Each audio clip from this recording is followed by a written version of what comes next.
ସମ୍ବନ୍ଧରେ ମୋତେ କିଛି କହିବା ପାଇଁ ଅନୁମତି ମିଳିଛି। ଆଜ୍ଞା ପ୍ରଥମେ ଗାଇବି ଉତ୍କଳମଣି ଗୋପବନ୍ଧୁ ଦାସଙ୍କର ଗୋଟିଏ ପଦ କଥା। ଆଜ୍ଞା ଆଜ୍ଞା ଗୋଟିଏ କବିତା ଗାଇବି। କଣ କହିଲେ ପୁଅ? କଣ କହିଲେ? କହିଲେ ଗାଏ ତୁମ୍ଭ ଗୀତ ସଭାରେ ପଣ୍ଡିତ ପଥେ କାନ୍ଥ ଘୃଷ୍ଟ ମୁନା ଗାଏ ବିଲେ ଚଷ ଅନ୍ତପୁରେ ଦୋଷ ନୃତ୍ୟ ସାଳେ ବାରଙ୍ଗନା। ସେତିକି ବାପା ସମୟ ସ୍ୱଳ୍ପ। ଆଜ୍ଞା ଭଞ୍ଜ ସାହିତ୍ୟ ଭଞ୍ଜ ଓଡ଼ିଆର ପ୍ରତ୍ୟେକ ସ୍ତର ପାଇଁ ଦରକାରୀ ଥିଲା ଏବଂ ଆଦର ଲାଭ କରୁଥିଲା। ଯେଉଁ ସାହିତ୍ୟକୁ ପଣ୍ଡିତମାନେ ସଭାରେ ଗାନ କରୁଥିଲେ, ଆଜ୍ଞା ଆଜ୍ଞା ପଥକ୍ରାନ୍ତ ଶ୍ରମିକଟିଏ ନିଜର ଶ୍ରମକୁ ଲାଘବ କରିବା ପାଇଁ ଗାନ କରୁଥିଲା। ଚାଷୀ ଭାଇଟିଏ ବିଲରେ ହଳ କଲା ବେଳେ ଆଜ୍ଞା ଭଞ୍ଜ ସାହିତ୍ୟ ଗାନ କରୁଥିଲା। ଗାନ କରୁଥିଲେ। କୁଳବଧୂଟିଏ ଘରେ ନିଜର ଗୃହ କାମ କଲା ବେଳେ ଭଞ୍ଜ ସାହିତ୍ୟକୁ ଗାନ କରୁଥିଲା। ଏବଂ ଆଜ୍ଞା ବାଳଙ୍ଗନାଟିଏ ରଙ୍ଗଶାଳରେ ରସିକମାନଙ୍କର ମନକୁ ଆନନ୍ଦ ଦେବା ପାଇଁ ଭଞ୍ଜ ସାହିତ୍ୟ ଗାନ କରୁଥିଲା। ଗାନ କରୁଥିଲେ। ଓଡ଼ିଶାର ପ୍ରତ୍ୟେକ ସ୍ତର ପାଇଁ ଭଞ୍ଜ ସାହିତ୍ୟର ଆଦର ଥିଲା। ଥିଲା ଥିଲା ଇଏ ସେ ଭଞ୍ଜ। ଭଞ୍ଜ କିଏ? ଇଏ ସେ ଭଞ୍ଜ ଆଜ୍ଞା ଘୁମୁସର ରାଜବଂଶର ପ୍ରତାପ ଧନଞ୍ଜୟ ଭଞ୍ଜଙ୍କର ପୁଅ ହେଉଛନ୍ତି ନୀଳକଣ୍ଠ ଭଞ୍ଜ। ନୀଳକଣ୍ଠ ଭଞ୍ଜଙ୍କର ପୁଅ ହେଉଛନ୍ତି ଆପଣମାନଙ୍କର ଉପେନ୍ଦ୍ର ଭଞ୍ଜ, ଭଞ୍ଜ ଯାହାଙ୍କର ଆଜ୍ଞା ଅଜାଘର ହେଉଛି ନୟାଗଡ଼ ହେଲା ଏବଂ ଶ୍ୱଶୁର ଘର ହେଉଛି ବାଣପୁର। ବାବା ବେଶୀ କଥା କହିବା ପାଇଁ ତ ସଂକ୍ଷିପ୍ତ ମାନେ ବିସ୍ତାରିତ ଭାବରେ କହିବା ପାଇଁ ତ ସମୟ ନାହିଁ। ଆଜ୍ଞା। ମୁଁ ସଂକ୍ଷିପ୍ତ ଭାବରେ ଏତିକି କହିବି। କିନ୍ତୁ ଗୋଟିଏ କହିବାର କଥା, ତାଙ୍କର କବି ପ୍ରତିଭାର ସ୍ଫୁରଣ ଘଟିଥିଲା ପିଲାବେଳୁ। ପିଲାକୁ କେମିତି ଜାଣିବା? ଜାଣିବା ଆପଣ ସମସ୍ତେ ଜାଣନ୍ତି ଆଜ୍ଞା, ରାଧାନାଥ ରାୟ ବାହାଦୁରଙ୍କର ଗୋଟିଏ ପଦ, ଅଙ୍ଗେ ଭଙ୍ଗେ ପୁଣି ମଗଧ ମୈଥିଳେ ଦେଖିଛି ଯେତେ ସୁନ୍ଦରୀ କରଣ ଘୋଷ ପଥରକୁ ନହେଲେ ଦେଖେ ସରି। ଏ ପଦ ଆଣିଲେ କୋଉଠୁ ଆସିଲା? ରାଧାନାଥ ରାୟ ବାହାଦୁର ଆଣିଲେ କୋଉଠୁ? ଆଜ୍ଞା ଇଏ ତାଙ୍କ ନିଜସ୍ୱ ସୃଷ୍ଟି ନୁହଁ, ନା ନା ସିଏ ଅନୁକରଣ କରୁଛନ୍ତି। ତାଙ୍କୁ କାହାକୁ ଅନୁକରଣ କଲେ? ତାଙ୍କୁ ଆପଣଙ୍କର ଚିକିଟି ରାଜା ରାଜା ଅନୁପ୍ରାସରେ ହଁ। ଚୋଖୀ ରାଗରେ ଚିକିଟି ରାଜା କଣ କହିଲେ? କଣ କହିଲେ? କହିଲେ ପ୍ରଭାବତୀ ପ୍ରଭାପୁଞ୍ଜ ପ୍ରକାଶୀ ଅରୁଣ କଞ୍ଜ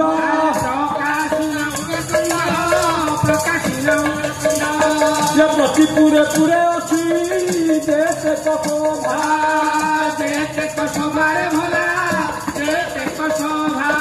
ଆଜ୍ଞା ପ୍ରବେଶୀ ସେ କୁଶ ପାଣି ପ୍ରକାଶୀ ବାଣୀ ସେ କ୍ଷଣୀ ସେ ପୟରମ ଖାସିବାକୁ ସହମୁଖେ ଅବା ଆଜ୍ଞା ବାର ବେନି ଗଢା ସୃଷ୍ଟିରେ ପଡ଼ି ନାହିଁ ସୁଧା କଣା କଣା ବୁକେଇରେ। ମୋ ବିଚାର କଣ କରିବି? ଆଜ୍ଞା ଚିକିଟି ରାଜା ବୋଧେ ୟାର ସ୍ରଷ୍ଟା ନୁହଁ। ନା ନା ୟାର ସ୍ରଷ୍ଟା କିଏ? ୟାର ସ୍ରଷ୍ଟା ହେଉଛନ୍ତି ଉତ୍କଳର ଗୌରବ, କବିକୁଳର ମୌଡମଣି, କବି ସମ୍ରାଟ ଭଞ୍ଜ। ଯାହାଙ୍କର ପିଲାଦିନର କବିତା। ଆଜ୍ଞା ବହିଟାଟିର ନାଁ ହେଉଛି ଅବଳି। ଅବଳିର ଅନୁପ୍ରାସରେ ଭଞ୍ଜ କଣ କହିଲେ? କହିଲେ ଅଙ୍ଗ ବଙ୍ଗ କଳିଙ୍ଗ ଗଧମ ଘମସ୍ତ ଏ ଆରବ ମାଳବକୁ ପଞ୍ଚାଳ ଯେ ପଥ ଏ ଅଜଗନି ସୂର୍ଯ୍ୟନାରେ ଯେତେ କରମଣି ଏ ଅଳତାମ ଖାସିବାକୁ ସମତାରେ ଗଣି। ଭଞ୍ଜ ସାହିତ୍ୟର ମର୍ଯ୍ୟାଦା ଅଛି ମା। ଅଛି ଅଛି ଆଜ୍ଞା ଭଞ୍ଜ ସାହିତ୍ୟରେ ନୈତିକତା ଅଛି। ମୁଁ ଏ କଥା କାହିଁକି କହିଲି? କାହିଁ କହିଲେ? ରାଧାନାଥ ଯେତେବେଳେ କହିଲେ ଏଜୋଷା କରଣ ଘଷା ପଥରକୁ ନହାଇବେ କେହି ସରି, ଯେତେବେଳେ ଚିକିଟି ରାଜା କହିଲେ ପୟର ମଖା ଶିଳାକୁ ସମକେ ହବା, ତାଙ୍କର ଦର୍ଶେଇବାର କାରଣ ଥିଲା କଣ? ନା ପାଦ ଘଷା ପଥର, ପୟର ବେଳେ ପାଦ, ମାଠିଆ ବେଳେ ଘଷିବା, ଶିଳା ବେଳେ ପଥର। କିନ୍ତୁ ଭଞ୍ଜ ଆଜ୍ଞା ତା କହିନାହାନ୍ତି। କଣ କହିଲେ? ଭଞ୍ଜ କଣ କହିଲେ? କହିଲେ ଅଳତା ମଖା ଶିଳାକୁ ସମକାରେ ଗଣି। ଏ ଅଳତା ମଖା ଶିଳା କଣ? ମୋ ବିଚାର କମ ଟିକେ ଧ୍ୟାନ ଦେଇ ଶ୍ରବଣ କରନ୍ତୁ। ପୂର୍ବ କାଳରେ ନାଫିଟୁଣୀ ମାନେ ବଡ ଘର ଝିଅ ବୋହୂ ମାନଙ୍କୁ ଅଳିତା ବା ଲାକ୍ଷା ଲଗେଇ ଦେଇ ସାରିଲା ପରେ ଗୋଟେ ସ୍ଫଟିକ ପଥରରେ ସେମାନଙ୍କର ପାଦକୁ ଘଷିକି ଲାକ୍ଷାକୁ ଚିକଣ କରନ୍ତି। ଭଞ୍ଜ ଯେତେବେଳେ ସ୍ଫଟିକ ପଥର କଥା କହୁଥିଲେ, ଏମାନେ କହୁଥିଲେ ଆଜ୍ଞା ପୃଥ ପଥର କଥା, ପୋଖରୀ ପଥର ପାଦ ଘଷା ପଥର କଥା। ବିଚାର କରନ୍ତୁ ଭଞ୍ଜ ସାହିତ୍ୟର ମୂଲ୍ୟ କେତେ? ମୂଲ୍ୟ କେତେ? ଜନ୍ମ ତାଙ୍କର 1670 ଖ୍ରୀଷ୍ଟାବ୍ଦ। 28 ବର୍ଷ ବୟସରେ ସେ ସୃଷ୍ଟି କରିଛନ୍ତି କଣ? ଓଡ଼ିଶାର ଅନବଦ୍ୟ ସୃଷ୍ଟି। ଆଜ୍ଞା ଆଜ୍ଞା ସେଇ ଗୋପବନ୍ଧୁଙ୍କ ଭାଷାରେ କାଳ ବଳିଆର ଆଣଇ ସଂସ୍କାର ନବରୁଚି ନବ ଜ୍ଞାନ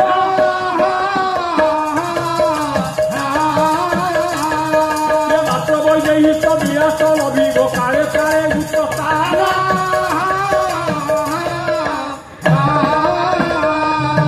କାଳର କରାଳ ଗର୍ଭରେ ସବୁଦିନେ ଦିନ ହେଇଯିବ କିନ୍ତୁ ଯେତେ ଦିନ ପର୍ଯ୍ୟନ୍ତ ଓଡ଼ିଆ ଜାତି ବଞ୍ଚିଛି ଯେତେ ଦିନ ପର୍ଯ୍ୟନ୍ତ ଓଡ଼ିଆ ସଂସ୍କୃତି ବଞ୍ଚିଛି ଯେତେ ଦିନ ପର୍ଯ୍ୟନ୍ତ ଓଡ଼ିଆ ଭାସ୍କର୍ଯ୍ୟ ବଞ୍ଚିଛି ଯେତେ ଦିନ ପର୍ଯ୍ୟନ୍ତ ଓଡ଼ିଆ ଭାଷା ବଞ୍ଚିଛି ସେତେ ଦିନ ପର୍ଯ୍ୟନ୍ତ ପ୍ରତ୍ୟେକ ଓଡ଼ିଆ ମୁହଁରେ ଆପଣଙ୍କର ବୈଦେଶିକ ବିଳାସ ଉଚ୍ଚସ୍ଥାନ ଅଧିକାର କରିଛନ୍ତି। ଏ ବୈଦେଶିକ ବିଳାସ ଲେଖା ହେଲା କାହିଁକି ଏ ବୈଦେଶିକ ବିଳାସ ଲେଖା ହେଲା କାହିଁକି ଆଜ୍ଞା ତାଙ୍କର ଜେଜ ହଉଛନ୍ତି ଧନଞ୍ଜୟ ଭଞ୍ଜ ସେ ଗୋଟିଏ ବହି ଲେଖିଥିଲେ ରଘୁନାଥ ବିଳାସ ବାବା ଗୋଟିଏ ବହି ଲେଖିଥିଲେ ରଘୁନାଥ ବିଳାସ ଦିନେ ଭଞ୍ଜକୁ ପଢିବାକୁ ଦେଲେ କହିଲେ ବାବୁ ଦେଖିଲେ ବହିଟି କେମିତି ହେଇଛି ଯେତେବେଳେ ଭଞ୍ଜ ସେ ବହିଟି ପଢିଲେ ଭଞ୍ଜ ବହି ପଢିଲା ପରେ କହିଲେ ଜେଜ ବହିଟି ଭଲ ହେଇଛି କିନ୍ତୁ ଆଳଙ୍କାରିକ ମୂଲ୍ୟବୋଧ ନାହିଁ ହେଲା ନା ଆଳଙ୍କାରିକ ମୂଲ୍ୟବୋଧ ନାହିଁ ନା ଜେଜ କହିଲେ ୟାଠୁ ଅଧିକ ଅଳଙ୍କାର ଦେଇକି କାବ୍ୟ ଲେଖିପାରିବୁ ନା ହଁ ଲେଖିପାରିବି ହଁ ଲେଖିପାରିବି ଇଏ ଗଲା ଗୋଟିଏ କାରଣ ଆଉ ଗୋଟିଏ କାରଣ ହେଲା କକା ହଉଛନ୍ତି ଘନ ଭଞ୍ଜ ଯିଏ ଜଣେ ପ୍ରଖ୍ୟାତ କବି ଭଞ୍ଜ ଯାହା କବିତା ଲେଖନ୍ତି ନେଇ ଘନ ଭଞ୍ଜକୁ ଦେଖାନ୍ତି ଦିନେ ଘନ ଭଞ୍ଜ କହିଲେ ଉପେନ୍ଦ୍ର ରାୟ ଏ କବିତା ଲେଖିବାରେ କଣ ମୂଲ୍ୟ ଅଛି କହିଲେ ଥାକ ହରି ଶବ୍ଦ ଦହିରେ ନାହିଁ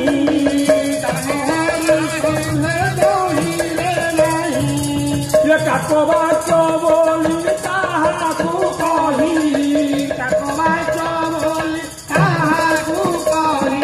ଆରେ ରସରସିଆ କବିତା ଲେଖିବାରେ କି ମୂଲ୍ୟ କଣ ଥାକ ହରି ଶବ୍ଦ ଦହିରେ ନାହିଁ ଯୋଉଥିରେ ଭଗବାନଙ୍କର କଥା କୀର୍ତ୍ତନ କରାଯାଏ ସେ କବିତା ଲେଖିବା ଯାହା କାଉ ରାବିବା ତାହା ଆଜ୍ଞା ସେଇଦିନ ଠାରୁ ଶପଥ ନେଲେ ଭଞ୍ଜ ଚାଲିଗଲେ ନିବିଡ଼ ଜଙ୍ଗଲ ଭିତରକୁ ଢାମଣ ଧରା ବୋଲି ଗୋଟେ ଜାଗା ଅଛି ସେଇ ଜାଗାରେ ବସିକି ସାଧନ କଲେ କଣ ନା ରାମ ତାରକ ମନ୍ତ୍ର ଏ ଧରାଧାମରେ 5 ଜଣ ବ୍ୟକ୍ତି ରାମ ତାରକ ମନ୍ତ୍ର ଧାରଣ କରୁଛନ୍ତି ସେ 5 ଜଣ କିଏ ସେ ନା ପ୍ରଥମ ବ୍ୟକ୍ତି ହଉଛନ୍ତି ଭଗବାନ ଶଙ୍କର ରାମ ତାରକ ମନ୍ତ୍ରର ପ୍ରବର୍ତ୍ତକ ହଉଛି ଭଗବାନ ଶଙ୍କର ଦ୍ୱିତୀୟ ବ୍ୟକ୍ତି ହଉଛନ୍ତି ବଜରଙ୍ଗ ବାଲି ଆପଣମାନଙ୍କର ହନୁମାନ ତୃତୀୟ ବ୍ୟକ୍ତି ହଉଛନ୍ତି ସନ୍ଥ ତୁଳସୀ ଦାସ ରାମଚରିତ ମାନସର ପ୍ରବର୍ତ୍ତକ ଯିଏ ଆମର ଗୌରବ ଆମର ପରମ ସୌଭାଗ୍ୟ ଆମ ଓଡ଼ିଶାର 2 ଜଣ ବ୍ୟକ୍ତି ରାମ ତାରକ ମନ୍ତ୍ରର ସାଧକ ଜଣେ ହଉଛନ୍ତି କବି ସମ୍ରାଟ ଭଞ୍ଜ ଆଉ ଜଣେ ହଉଛନ୍ତି ଆପଣମାନଙ୍କର ଦାଣ୍ଡି ରାମାୟଣର ଲେଖକ ବଳରାମ ଦାସ ହଉଛନ୍ତି ସାଧକ ମୋ ମା ମାନେ ମୋ ବିଜ୍ଞ ସମାଜ ନିଜେ ଖଣ୍ଡ କହିଛନ୍ତି କହିଲେ ତାରକ ମନ୍ତ୍ର ପର ଛାଦେ ମୋହର କବି କଣ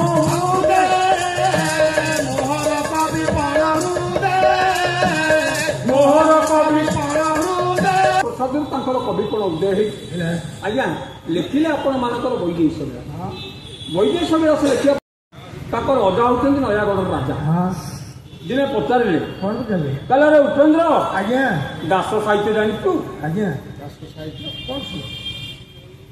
ଆରେ ଦାସ ସାହିତ୍ୟ ଜାଣିଛୁ ଦାସ ସାହିତ୍ୟ କଣ ଭଞ୍ଜ ସାଙ୍ଗେ ସାଙ୍ଗେ ଉତ୍ତର ଦେଲେ ଛାମୁ ବୋଲିବାରେ ଦାସ ତ ରହିଲା ହରଙ୍କ ଘରଣୀ ଠାରେ ପଚାରି ପଚାରି ବିଚାରି ବୁଝିବ 12 ବର୍ଷର ପରେ ଏ ଦାସ ସାହିତ୍ୟ କଣ ତା ଅର୍ଥ ନା ହରଙ୍କ ଘରଣୀ ଠାରେ ହରଙ୍କର ଘରଣୀ ହଉଛନ୍ତି ମା କାଳୀ ଦୁର୍ଗା କାଳିଦାସ ସାହିତ୍ୟ ଅଜା କହିତୁ କାଳିଦାସଙ୍କ ସାହିତ୍ୟ ବିଷୟରେ କିଛି ଜାଣିଛୁ ଭଞ୍ଜ ତାକୁ କି ସୁନ୍ଦର ଉତ୍ତର ଦେଲେ ପଚାରି ପଚାରି ବିଚାରି ବୁଝିବ 12 ବର୍ଷ ପରେ 12 ବର୍ଷ ପରେ ତମେ ୟା ଉତ୍ତର ପାଇବ ବିଚାରକ ମଣ୍ଡଳୀ ସେଇ କାଳିଦାସଙ୍କର ସାହିତ୍ୟକୁ କେମିତି ଭଞ୍ଜ ଅନୁକରଣ କରିଛନ୍ତି ବା କେମିତି ଭଞ୍ଜ ଓଡ଼ିଆରେ ରୂପ ଦେଇଛନ୍ତି ଏ ଗୋଟିଏ ପଦ ଗାଇ ମୁଁ ମୋର ସମୟ ସୀମାକୁ ଶେଷ କରିବି ମୋର କହିବାର କଥା କଣ ଆପଣମାନେ ସମସ୍ତେ ଜାଣିଥିବେ ସମସ୍ତେ ଗାଉଥିବେ ଆପଣମାନଙ୍କର ବୈଦେଶିକ ବିଳାସର ଗୋଟିଏ ପଦ କି ସୁନ୍ଦର କାବ୍ୟ ଜାଣିବା ନା ସବୁ ପଦର ଆରମ୍ଭରେ ପୁଣି ସେତିକି ନୁହଁ ଯେତେ ଛାନ୍ଦ ସବୁ ବି ଛାନ୍ଦ ସଂଖ୍ୟା ବରେ 12 ଛାନ୍ଦ ମାନେ 12 ପଦର ଗୋଟେ ଛାନ୍ଦ 22 ପଦର ଗୋଟେ ଛାନ୍ଦ 32 ପଦର ଗୋଟେ ଛାନ୍ଦ ଏମିତି 92 ପଦ ପର୍ଯ୍ୟନ୍ତ ଛାନ୍ଦ କେବଳ ବକୁ ପ୍ରାଧାନ୍ୟ ଦେଇ ଲେଖା ହେଇଛି ବୈଦେଶିକ ସେ ବୈଦେଶିକ ବିଳାସର ଗୋଟିଏ ପଦ ଆଜ୍ଞା ଆପଣମାନଙ୍କର ମାଳ ଜମକ ଭଞ୍ଜ ସାହିତ୍ୟରେ ଅଳଙ୍କାରରେ ଏମିତି ସୃଷ୍ଟି ଅନ୍ୟ କୋଉ ସାହିତ୍ୟରେ ହେଇନାହିଁ অলঙ্কারের গোটিয়ে সৃষ্টি গাউছি আপনার মাণ জমক কোণ কহিলে কহিলে বৃহৎ ভানু ভানু ভানু প্রভাত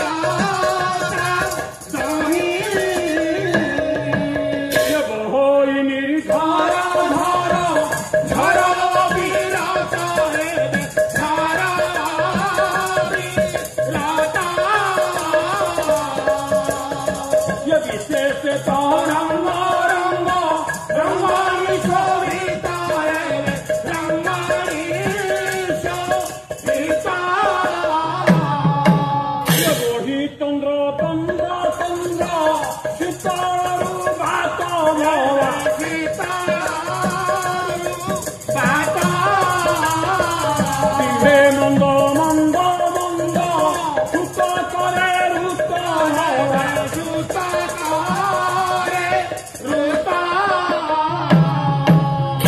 ଏଇ ଯୋଉ ମାଳଦମକକୁ ଭଞ୍ଜ ଅନୁକରଣ କରୁଛନ୍ତି ଆପଣମାନଙ୍କର ମହାକବି କାଳିଦାସଙ୍କର ଏଇ ମାଳଦମକରେ ଗୋଟିଏ ଶ୍ଲୋକ ଆଜ୍ଞା ଗାଇଛି।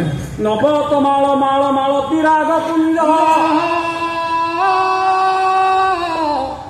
ତରଙ୍ଗେଇତ ତଳ କଳ କଳ ହଂସନାଦ ବିଭ୍ରାଜିତ ସୁମନ ସୁମନ ସୁମନ ସୁ ରସରତି ମଧୁ ମଧୁ ମଧୁପ ନିଚୟ। ମୋ ବିଚାରକ ମଣ୍ଡଳୀ କାଳିଦାସଙ୍କର ସଂସ୍କୃତ ଶ୍ଲୋକର ଭାବ ଯାହା ତାକୁ କବି ସମ୍ରାଟ ଭଞ୍ଜ ଓଡ଼ିଆରେ ବୈଦେଶ ବିଳାସରେ ଲେଖିବେ। ଆଜ୍ଞା ଏମିତି ସୃଷ୍ଟି ଗୋଟିଏ ଗୋଟିଏ ପଦର 2 ପ୍ରକାର 3 ପ୍ରକାର 5 ପ୍ରକାର 7 ପ୍ରକାର ଏମିତିକି 9 ପ୍ରକାର ଅର୍ଥ ପର୍ଯ୍ୟନ୍ତ ଅଛି। ସେ ସବୁ ଗାଇବା ପାଇଁ ସମୟ ନାହିଁ। ମୁଁ ଆପଣଙ୍କୁ କେବଳ ଗୋଟିଏ ପଦ କହିବି। ଭଞ୍ଜଙ୍କର ବିରହ ବିଜୁର ପ୍ରାଣର କବିତା। ଯେତେବେଳେ ପତ୍ନୀ ବିୟୋଗ ଘଟିଛି ଏ ପତ୍ନୀ ବିୟୋଗ ପାଇଁ ଅନେକ ଲୋକ କଥା ଶୁଣାଯାଏ, କିନ୍ତୁ ଗୋଟିଏ କଥା ବଡ଼ ଜନଦୂତ କଥା ଏବଂ ବଡ଼ ଆନନ୍ଦଦାୟକ କଥା। ଭଞ୍ଜ ଏବଂ ତାଙ୍କ ପତ୍ନୀ ବସିଥିଲା ବେଳେ ଗୋଟିଏ ଲୋକ ମରିଯାଇଛି, ତା ଶବ ଯାଉଛି, ତା ପତ୍ନୀଟା ଆଜ୍ଞା କାନ୍ଦୁଛି। ଯେତେବେଳେ ଭଞ୍ଜଙ୍କର ସ୍ତ୍ରୀ ଦେଖିଲେ ବୋଲେ ଏଇଟା ଲାଜ ଲାଗୁନି, କାନ୍ଦୁଛି କ'ଣ ପାଇଁ? ଭଞ୍ଜ ଆଶ୍ଚର୍ଯ୍ୟ ହେଇଗଲେ। ସ୍ୱାମୀ ମରିଗଲା ପରେ ସ୍ତ୍ରୀ କାନ୍ଦିବନି? କାନ୍ଦିବ ନା। ପଚାରିଲେ ବୋଲେ ସ୍ୱାମୀ ମରିଗଲା ପରେ ସ୍ତ୍ରୀ କାନ୍ଦିବନି? କାନ୍ଦିବ ନା। କାନ୍ଦିଲେ କ'ଣ ସ୍ୱାମୀ ଫେରି ଆସିବ? କାନ୍ଦିବ କାହିଁକି? ସ୍ୱାମୀ ତ ଗଲେ ସ୍ତ୍ରୀ କାନ୍ଦିବ କାହିଁକି? ଆଜ୍ଞା ଭଞ୍ଜକୁ ସର୍ପ ଆଘାତ ଲାଗିଲା। ତା ପରଦିନ ଭଞ୍ଜ ନିଜର ଗୋଟିଏ ଚାକରକୁ ନେଇ ଚାଲିଗଲେ ଆଜ୍ଞା ସେଇ ଧାମଣ ଝୋଲା ଯୋଉଠି ସେ ରାମତାରକ ମନ୍ତ୍ର ସାଧନ କରୁଥିଲେ ଏବଂ ଚାକରକୁ ସେଇଠୁ କହିଲେ ତୁ ଘରକୁ ଯା, ଘରେ ମାଆକୁ କହିବୁ ଭଞ୍ଜକୁ ବାଘ ଖାଇଗଲା। ଚାକର ଧାଇଁ ଆସି ଊର୍ଦ୍ଧ୍ୱଶ୍ୱାସରେ ଦୌଡ଼ିଥିବା ଅବସ୍ଥାରେ ଆସି ଘରେ ପହଞ୍ଚି ଯେତେବେଳେ ପତ୍ନୀ ପଚାରିଲେ ଦୁଆରକୁ ଆଉ ଟିକେ ଛିଡ଼ା ହେଇଛନ୍ତି, ପଚାରିଲେ କହିଲେ କ'ଣ ତୁ ଊର୍ଦ୍ଧ୍ୱଶ୍ୱାସରେ ଛୁଟୁଛୁ, କ'ଣ ହେଇଛି କି? ନା ସାଆନ୍ତକୁ ବାଘ ଖାଇଗଲା। ଯେତେବେଳେ ଏତିକି ଶୁଣିଛନ୍ତି ପତ୍ନୀ ସେମିତି ଛିଡ଼ା ହେଇଛନ୍ତି, ଆଖିରେ ଆଉ ପଲକ ପଡ଼ିନି। ଚାକର ଦେଖି ଆଶ୍ଚର୍ଯ୍ୟ ହେଇଗଲା, କହିଲା କିଛି ପ୍ରତିକ୍ରିୟା ନାହିଁ, କିଛି ହେଉନାହାନ୍ତି। ଫେରିଗଲା ଭଞ୍ଜଙ୍କ ନିକଟକୁ, କହିଲା ଆଜ୍ଞା କିଛି ହେଲେନି ମା। ମୁଁ ଏ କଥା କହିଲା ପରେ ମା ସେମିତି ଦୋହଳିକି ଆମକୁ ଛିଡ଼ା ହେଇଛନ୍ତି। ଭଞ୍ଜ ଆସିଲେ, ଯେତେବେଳେ ପତ୍ନୀଙ୍କ ଦେହରେ ସ୍ପର୍ଶ କଲେ ପତ୍ନୀଙ୍କର ମୃତଦେହ ତଳେ ପଡ଼ିଗଲା। ପତ୍ନୀଙ୍କର ମୃତଦେହ ତଳେ ପଡ଼ିଗଲା। ଭଞ୍ଜଙ୍କର ମୃତ୍ୟୁ ଖବର ଶୁଣିଲା ପରେ ସାଙ୍ଗେ ସାଙ୍ଗେ ତାଙ୍କର ହୃଦଯନ୍ତ୍ର କ୍ରିୟା ବନ୍ଦ ହେଇଯାଇଛି ଏବଂ ତାଙ୍କର ମୃତ୍ୟୁ ହେଇଯାଇଛି। ମୋ ବିଚାରକ ମଣ୍ଡଳୀ ସେଇଦିନ ଭଞ୍ଜ ଲେଖିଲେ ବିରହ ବିଜୁର ପ୍ରାଣର କବିତା। ଆପଣଙ୍କର ଲାବଣ୍ୟବତୀ କୋଟି ବ୍ରହ୍ମାଣ୍ଡ ସୁନ୍ଦରୀ ରସିକ ହାରବଳି ପ୍ରେମ ଶ୍ରଦ୍ଧାଞ୍ଜଳି।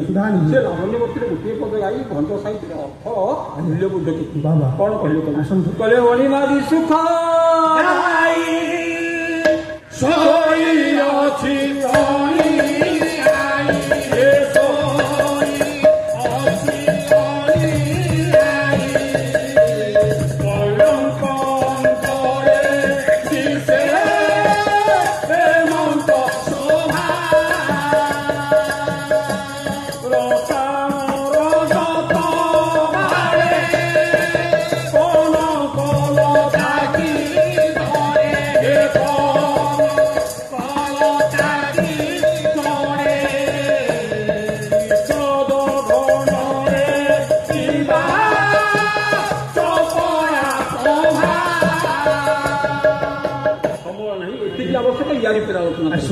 ଆଜ୍ଞା ଗୋଟିଏ କଥା ଉପରେ କେବଳ ଆଲୋଚନା। ବିଶଦ ଘନରେ ଥିବା ଚପଳା, ବିଶଦ ବୋଲନ୍ତେ ଧଳା, ଘନ ବୋଲନ୍ତେ ମେଘ, ଚପଳା ବୋଲନ୍ତେ ବିଜୁଳି। ଧଳା ମେଘରେ ବିଜୁଳି ମାରେ କି? ନା ନା। କାହିଁକି? ବିଜୁଳି କୋଉଠି ମାରେ? ଆପଣମାନଙ୍କର କୁମାର ସମ୍ଭବ ମହାକବି କାଳିଦାସ କ୍ରୋଧଂ ପ୍ରଭୋ ସଂଘର ସଂଘରେ କି ଯାବତ ଗିରେଖ ମରୁତା ସରନ୍ତି ତାବତ ସମ୍ବର୍ଣ୍ଣୀ ଭବନେତ୍ର ଜନ୍ମା ଭସ୍ମ ବସେଇ ମଦନଙ୍କତା। ଦେବତା ମାନଙ୍କର ଡାକ ଶୁଭିବା ପୂର୍ବରୁ ହେ ପ୍ରଭୁ ରାଗ ଶାନ୍ତି କର। ଯେମିତି ଘଡ଼ଘଡ଼ି ମାରିବା ପୂର୍ବରୁ ବିଜୁଳି ମାରେ, ସେମିତି ଶିବଙ୍କ ନୟନ ନିଗମ ଅଗ୍ନିକୋଣରେ କନ୍ଦର୍ପ ଭସ୍ମ ହୁଏ।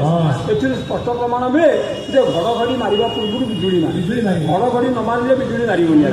ଯଦି ଘଡ଼ଘଡ଼ି ମାରିବା ପୂର୍ବରୁ ବିଜୁଳି ମାରେ, ଘଡ଼ଘଡ଼ି କୋଉ ମେଘରେ ମାରେ ନା ଗରଜିଲା ମେଘ ବରସେ ନାହିଁ। ଯୋଉ ମେଘ ଗର୍ଜନ କରେ ସେ ମେଘରେ ବର୍ଷା ହୁଏ। ଯୋଉ ମେଘ ଗର୍ଜନ କରେ ସେ ମେଘରେ ଘଡ଼ଘଡ଼ି ମାରେ, ସେ ମେଘରେ ବିଜୁଳି ମାରେ।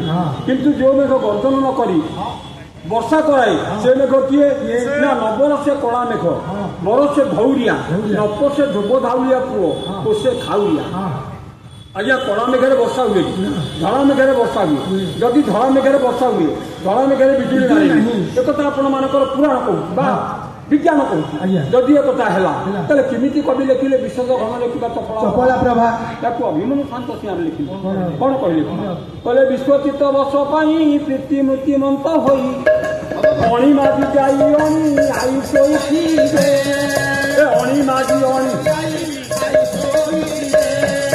पानी देवा गंग स्थले जाई कृष्ण वर्ण सेजे शयन से कृष्ण वर्ण सेजे अज्वल घन विद्युत प्रभाजे अभिमन्यु शांत सिंह कहले कला मेघे बिजुली ताले भंज केमी लिखिले विषाद घन लिखा चपला प्रभा ता जिभे हाड़ अच्छी आज्ञा भंज साहित्य को भूल कहीदेव भंज साहित्य को भूल कहीदेव ताले विषाद घन लिखा चपला प्रभा लिखा भंज साहित्य दाम अच्छे मूल्य अच्छी भंज साहित्य मूल्य अच्छी यही तात्पर्य कौन ना भंज कहना धड़ा मेघे बिजुली मारे बोली भंज कहले विष घन विश्व बोलते जल जल को दान करे किए ना मेघ मेघे बिजुली जमी से झील की क्षमा करेंगे आज्ञा समय स्वल्पता हेतु आज विशेष किसी कहीपार ना समस्त को जगन्नाथ सुखी करते बोल आनंद